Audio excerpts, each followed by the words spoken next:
before it even gets into their blood. Right. And there may be some other effects as well. So women, 1 standard drink a day is the classic thing. Men, 3 standard drinks. Now, the other thing you asked is, how should I drink? So, just like you did in college, study all week and get hammered on Friday and Saturday night. Yeah, just get plastered. That is healthy. Yes. No. No, that's the worst way to do it. So that's called binge drinking, and that's bad, and that's associated with hurting yourself and other people, and it probably doesn't protect you very much because most of the week you've had no alcohol, and then you have it all at once. Right. So the smart way to do it is kind of like the Italians and the French, and this thing called the French paradox. They eat these really bad foods. They don't have much heart disease. We think it's because of the red wine they drink, and they tend to have a glass of wine at lunch, and then they have a nice nap. That's right. And go back to work, and then they have a glass of wine at dinner, and then maybe have a glass of wine just before they go to bed while they're chatting. That's a sensible way to do it. Not big binges of alcohol, but a little bit every day. And they have a 12-hour work week, do they not? 12-hour work week, isn't that right? In most of those countries? No, not 12 not hours? so much the 12 hours. Let me ask you this. What are beer goggles and where can I buy them? Do you know how does that... They are available at Kmart. Because I'd like to have some of those sometimes. And what else can I ask you? Well, I was going to ask you about standard drinks, because this is the thing that comes up. So if you're... like many of us, you think that a standard drink, so here's a glass of wine. Can you get that, Dave? Where is the camera? There. This is a standard glass of wine. Yeah. And how much is a standard glass? I fill this thing to the top because I was born and raised in Australia. So we have the 2nd highest rate of alcoholism in the world. Yeah. And we're damn proud of it. Yeah. And we tend to fill it to the top and think that's a standard glass. Yeah. And that's not quite true. So in a bottle of wine, Aaron, how many standard glasses are there? That's an excellent question that you have there. And if I remember correctly, in a bottle of wine, we're talking, if I were to assume, can I say 5 ounces? We'll say 5 ounces is a standard glass. No, 7 ounces. I can't remember. I can't Dave, pull up on the internet over here. Let's see if you can 5 to 6. Dave, there it is. There's some things over there. So is wine on there? Yes, I think it is. Wine's on there. It's how many glasses? 5 or 6. It's actually 7. 7. In a standard 750 ml bottle of wine is 7 standard glasses. So if you're a guy, then you should be drinking less than a half a bottle a day. Right.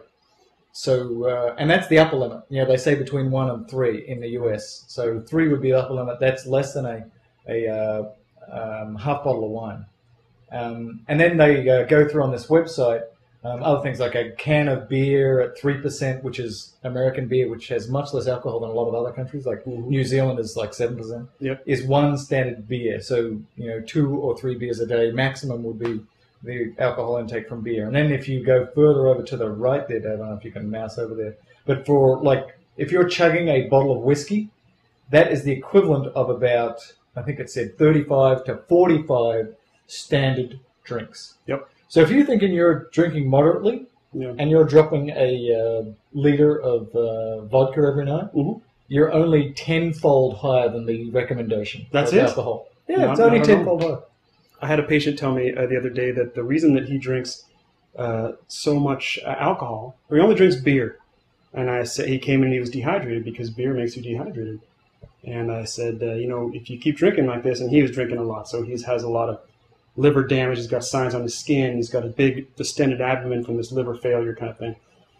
So I sat him down and I said, I don't know you very well, but I got to tell you that this is, if nobody's told you before, and apparently nobody had, you keep drinking like this, it's going to kill you. And I made the point to say, you are severely dehydrated right now because of all this alcohol. He said, no, I drink alcohol, and when I pee, it's clear.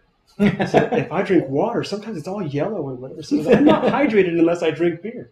So people have some misunderstandings about that. Yeah, so you do get dehydrated. So alcohol it's a complicated thing because you've got some real dangers if you've got a family history of alcoholism. If you've got a problem on your own, using this as sort of a crutch to keep drinking or start drinking is not what we're talking about at all. Obviously, it's a really a slippery slope in some ways. If you're the kind of person that can do these things in moderation, you enjoy a glass of wine with dinner or 2 glasses of wine, keep doing it. It's good for you. Don't stop doing it.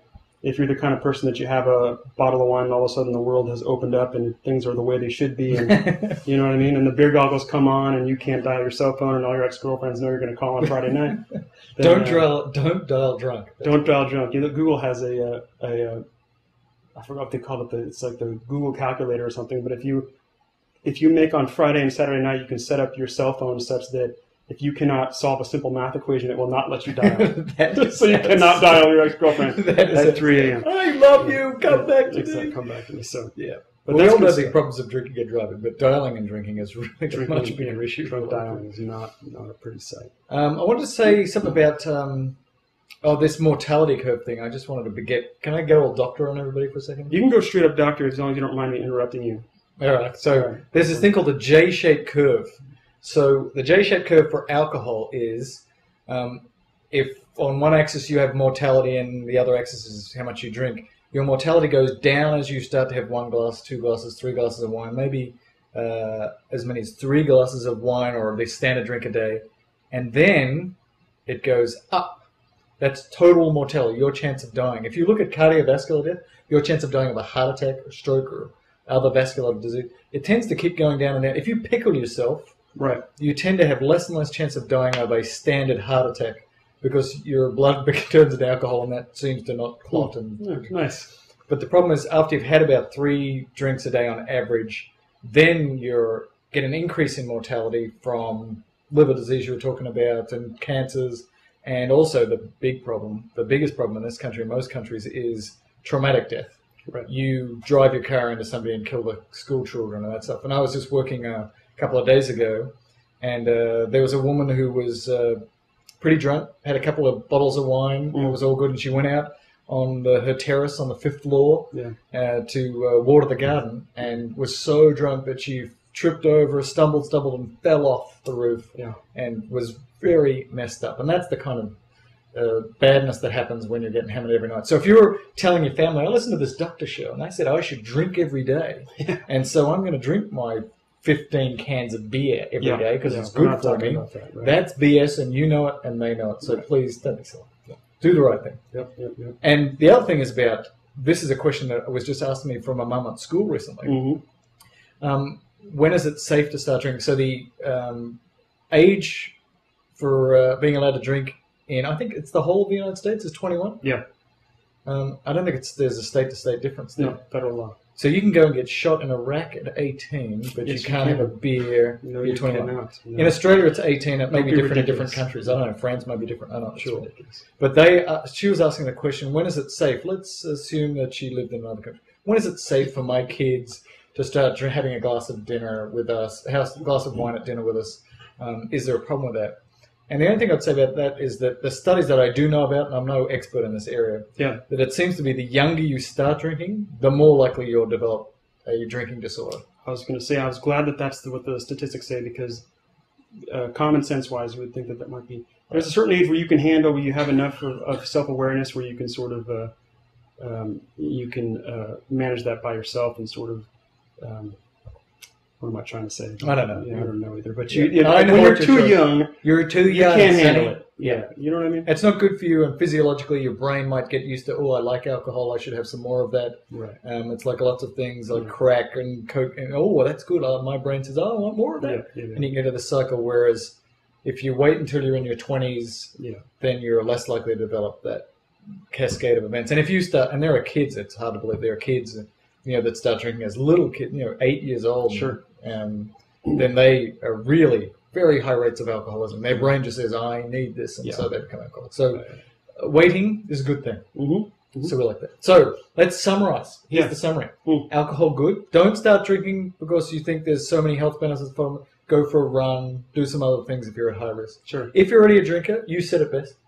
Continue to drink moderately. If you drink too much, drink less. Yeah.